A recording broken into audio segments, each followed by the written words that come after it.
고구마 꽃이 피었습니다.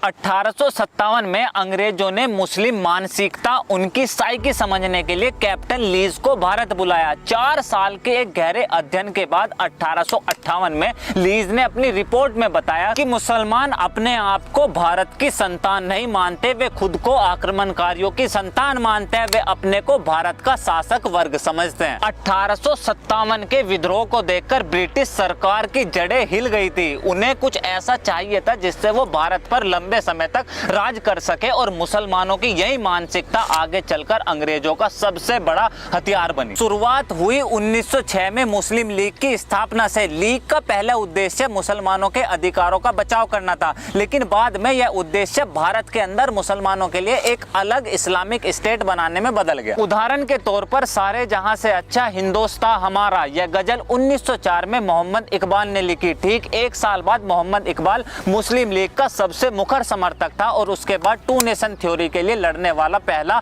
इंसान था। इधर अंग्रेजों के खिलाफ हिंदुओं की लड़ाई का जिम्मा मुस्लिम हितैषी कांग्रेस के पास था। कांग्रेस में सबसे बड़ी समस्या थी गरम दल और नरम दल। जो भी व्यक्ति या क्रांतिकारी भारत से अंग्रेजों को भगाना चाहता था, जो केवल पूर्ण स्वराज और उसके लिए हथियार उठाने को तैयार था, कांग्रेस उसे गरम दल, एक्सट्रीमिस्ट मानती थी। लोकमान्य तिलक इस दल के जनक थे। दूसरी तरफ वो लोग जो केवल ब्रिटिश सरकार की नीतियों में सुधार चाहते थे, उनका मकसद विद्रोह या अंग्रेजों को भारत से भगाना नहीं था, बल्कि लोगों के हितों में संवैधानिक संशोधन कराना था। गोपाल कृष्ण गोखले की इस कांग्रेस को मॉडरेट नरम दल बोलते थे, जो बाद में महात्मा गांधी की कांग्रेस में बदल गए। अगर इस देश की आजादी के लिए सच में कोई लड़ा, हिंदुओं के लिए कोई लड़ा, सनातन संस्कृति को बचाने के लिए कोई लड़ा, तो वो बस क्रांतिकारी लोग थे, ज्यादातर जिनमें जवानी वाला खून था। इतिहास की घटनाओं को अगर ध्यान से देखोगे तो केवल 10 साल के अंदर 1920 से 1930 के बीच में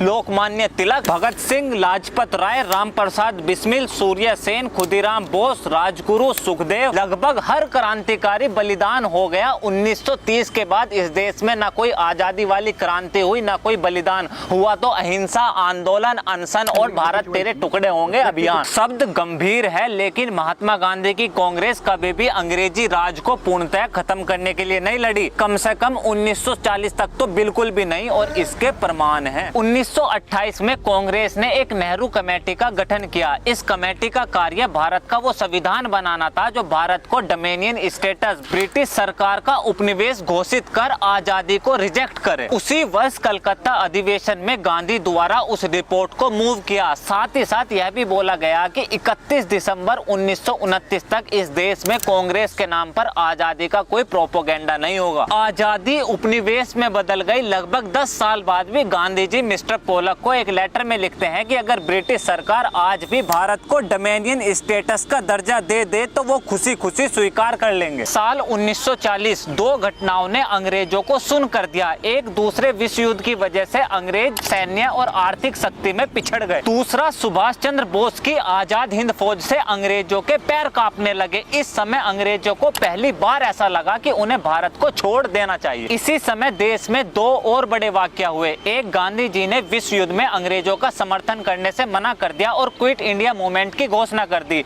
मुस्लिम लीग और आरएसएस में इसने भाग नहीं लिया। जब 1906 में मुस्लिम लीग बनी तो हिंदुओं के अधिकारों, हक और संस्कृति के संरक्षण के लिए 1915 में हिंदू महासभा का गठन हुआ, जो बाद में जाकर 1925 में आरएसएस में बदल गई। वीर सावरकर उस समय संघ का सबसे तेजस्वी नाम था और सावरकर नहीं चाहते थे कि क्विट इंडिया मूवमेंट में युवा पुलिस या फौज की नौकरी छोड़ आंदोलन में उतरे। दूसरा बड़ा वाक्य था कि इस आंदोलन की वजह से अंग्रेजों ने कांग्रेस के सारे बड़े नेता जेल में डाल दिए। अब इस समय देश में केवल एक बड़ी पार्टी बची, मुस्लिम लीग, और जिन्ना ने अंग्रेजों को युद्ध में पूरा समर्थन दिया, जिससे जिन्ना की मांग अलग इस्लामिक स्टेट पाकिस्तान और मजबूत हो गई। दिनांक 16 अगस्त 1946 बंगाल, जिन्ना डायरेक्ट एक्शन डे, सीधी कार्रवाई की घोषणा करता है। सोचो कि मुगलों ने या अंग्रेजों ने हमारे साथ सबसे बुरा क्या करा होगा। उस दिन कलकत्ता की सड़कों पर लाशें और खून था, औरतों की छाती काटी हुई थी, महिलाओं के नंगे शरीर को हुक से मांस की दुकानों पर टांगा हुआ था, लड़कियों के रेप कर हॉस्टल की खिड़की से बांध दिए थे।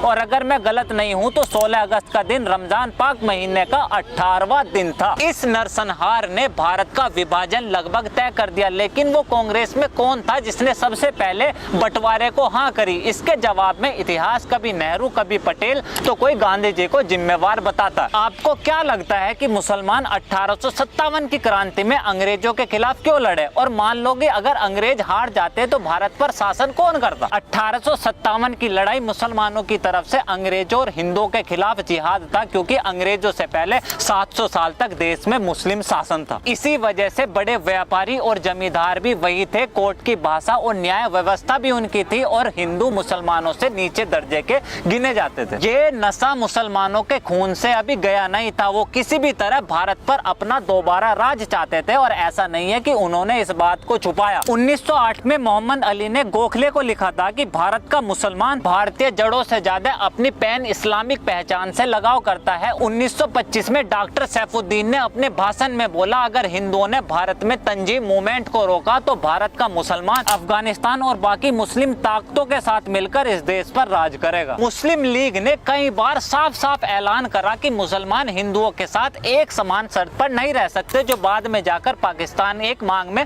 बदल गई। विभाजन बंगाल और पंजाब का हुआ था और बंटवारा शांतिपूर्ण तरीके से हो सके, तो इसलिए दोनों तरफ पुलिस और फौज भी लगाई। सही आंकड़ा तो नहीं है, लेकिन उस फौज में 60 से 65% मुस्लिम थे। हिंदू क्विट इंडिया मूवमेंट में अपनी नौकरी छोड़ आंदोलन में थे। इसी वजह से सावरकर ने बोला था कि आंदोलन में भाग लेने की बजाय फौज में डटे रहो, जो बाद में आजाद हिंद फौज या बंटवारे के समय काम आ सके। इसी अंतर की वजह से जो ट्रेन लाहौर से अमृतसर या दिल्ली आई, उनमें केवल हिंदू सिखों के कटे हुए शरीर और लाशों से भरी बोगियां पहुंची। उधर दिल्ली में मुसलमानों को ले जाने वाली ट्रेन पर कोई हिंदू हमला न कर दे, इसलिए नेहरू जी लाहौर तक ट्रेन के साथ एक फौज भेजते थे। तो किसने भारत का बंटवारा होने दिया? इसका तो सवाल ही नहीं है। मुसलमान भारत में बस एक चीज के लिए लड़ रहा था, या तो भारत पे दोबारा राज करने के लिए या एक अलग इस्लामिक राष्ट्र बनाने के लिए, और वो हुआ। अब धर्म के आधार पर हुए बंटवारे में ऐसा क्या हुआ कि लगभग सारे हिंदू पाकिस्तान से वापस आ गए, लेकिन मुसलमानों की एक बहुत बड़ी संख्या यही भारत में रुक गई। देश अभी आजाद ही हुआ था और महात्मा गांधी जी अनशन पर बैठ गए। उन्होंने अपने शब्दों में बोला कि मेरा यह अनशन मुसलमानों के लिए, क्योंकि भारत का मुसलमान आज अपना सब कुछ खो चुका है। किसी को भी मुसलमानों में कोई गलती नहीं ढूंढनी है, चाहे वो कुछ भी करे। जरूर मुसलमानों की गलती रही है, लेकिन उतनी ही